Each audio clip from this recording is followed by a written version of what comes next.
let's move over to tight ends. I'm going to guess who I know your number one is, but give us your full top five. I bet you won't guess who my number two is, though. So I have Travis Kelce number one, and then you want to guess who number two is? No, I don't want to guess. It's your boy Taysom Hill.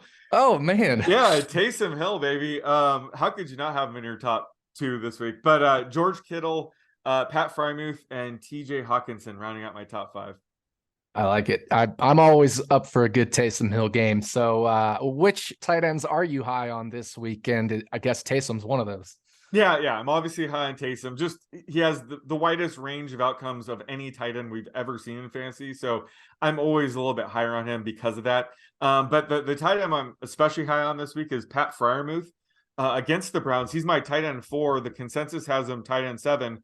And his underlying usage was all over the place from weeks 13 to 15. I really couldn't figure out what was going on there. However, the past couple of games, it's been back to the elite levels. You know, he's averaging a 90% routes run rate. He's being targeted on 21% of his routes.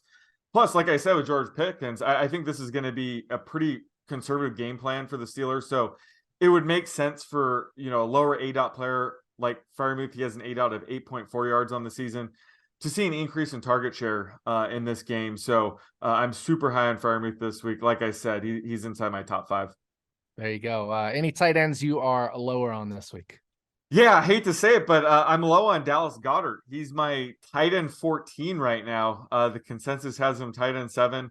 He's been fairly quiet in his 2 games back. He's only averaging 3 catches for 56 yards, despite Gardner Minshew averaging 315 yards in those 2 games. So with Jalen Hurts back, the overall passing volume is going to go down, of course.